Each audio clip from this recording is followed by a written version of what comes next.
Hey guys, welcome back to the channel. Today, Kaylee and I are going to be going over our 10 top things to do while you're traveling to Page, Arizona.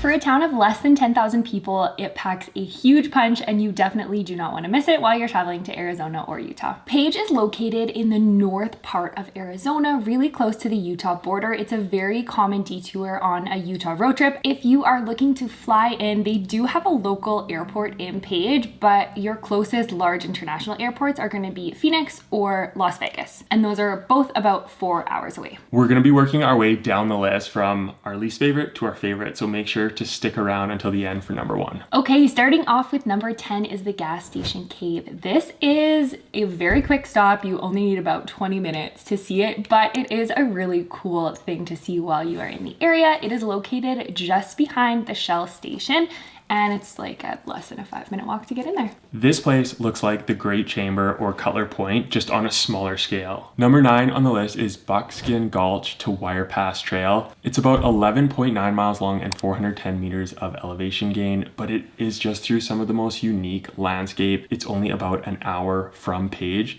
and you do need to apply for a permit to do this hike. Yeah, you can get the permit right at the trailhead. You just have to display it on your dash. I think it's about $6 per person. There are also permits for camping. This is one of the longest slot canyons in the world. So if small spaces freak you out, it might not be the hike for you. Just make sure that you do look into slot canyons and flash floods and check the weather before you go. Slot canyons freak Kaylee out. They freak me out, yeah.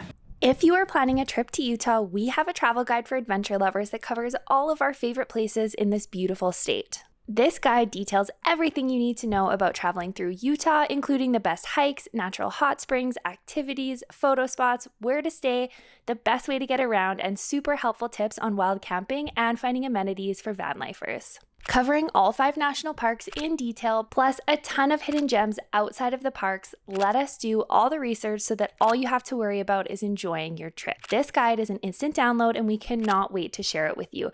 We have already got so much great feedback on it. We will link it below. Make sure to check it out.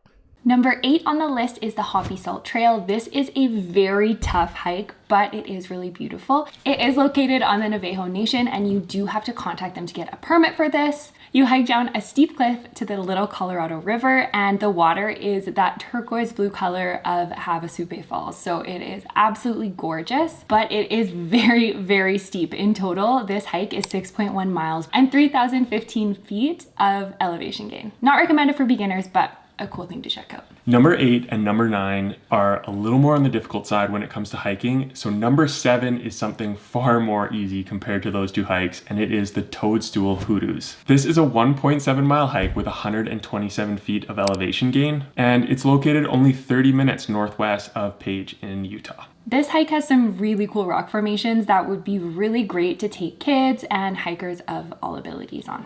Number 6 on the list is a place called the New Wave. This is only 10 minutes from Page. It is free to access and it is absolutely gorgeous. We are going to talk a little bit more about the original wave later in this video, but this is a really good option if you didn't get permits or if you don't want to do a ton of hiking. This place is just really easy to access. It's cool to go for sunset. You can get some cool photos and you can check out some really cool landscapes and rock formations. Number 5 on our list is none other than Horseshoe Bend. One of the biggest reasons that people come to Page, Arizona. It is very cool, but it is very, very popular. So try to get there at sunrise because that is going to be the best time to go. This place is actually open from sunrise to sunset. They specifically do that, even though times change throughout the year, obviously. Yeah. It's awesome. The hike is about 1.5 miles round trip from the parking lot down to the viewpoint. There's lots of area to spread out, so don't crowd around everyone to get the shot. And it costs $10 to park at the parking lot, which honestly isn't too bad. Would not recommend this if it's windy. The first time that David and I went,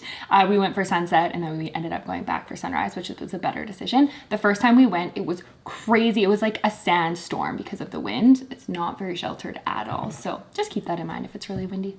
For photographers at sunset, you're going to be shooting into the sunset and sunrise. It's going to be behind you. Number 4 on the list is such a cool experience, guys. It is kayaking into Antelope Canyon. This part of Antelope Canyon actually isn't on Navajo Nation, so you don't require a permit. This can be done on your own, so you can rent kayaks from a company in Page. We will put the link below and they will deliver them to Lake Powell for you. We have an entire blog post that goes over navigating this paddle and hike if you want to do it on your own, so we will also link that below.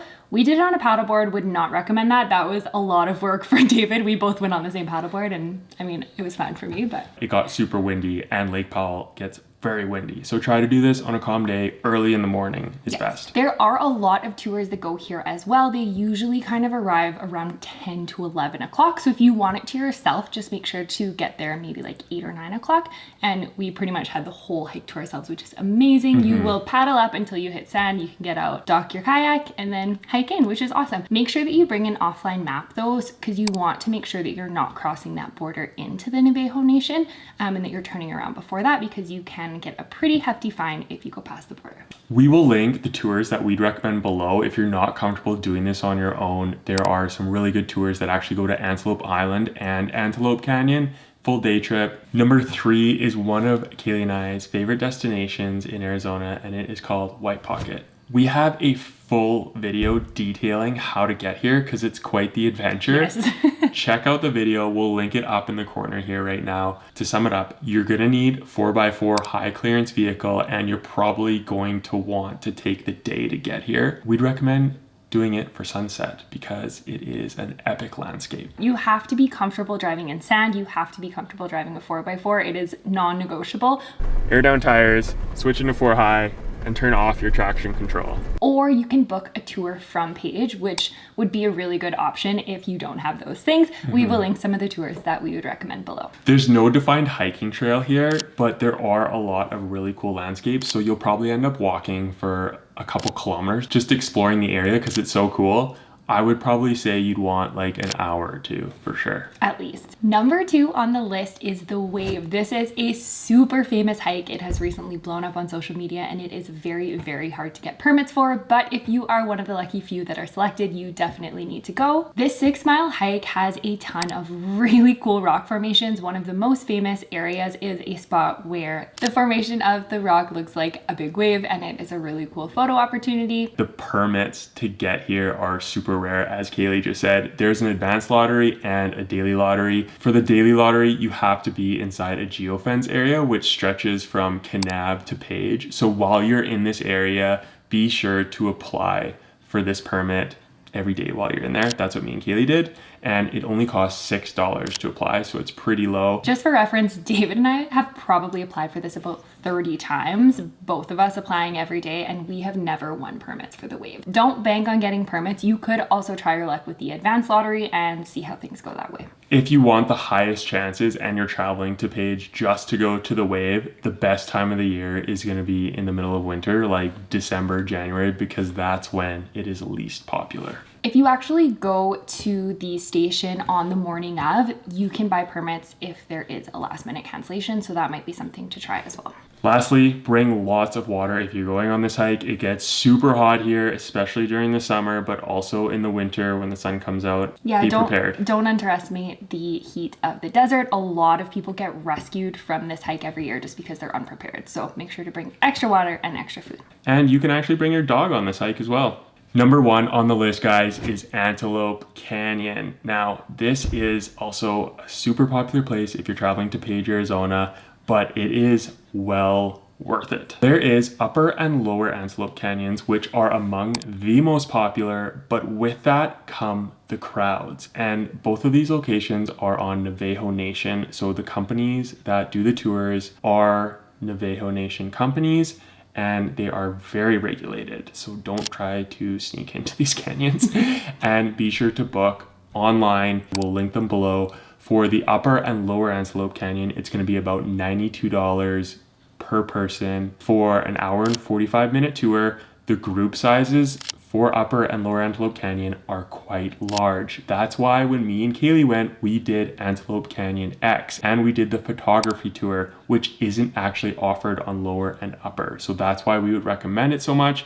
This tour is longer, there is less people, and it is just a way better experience all around. Yeah, you're allowed to bring your tripod too, which I don't believe you're allowed to do in Upper and Lower Canyon. And from what we've heard of those tours, we haven't actually done them, but it's kind of just being corralled through the canyon. There's not a lot of time to stop and take photos.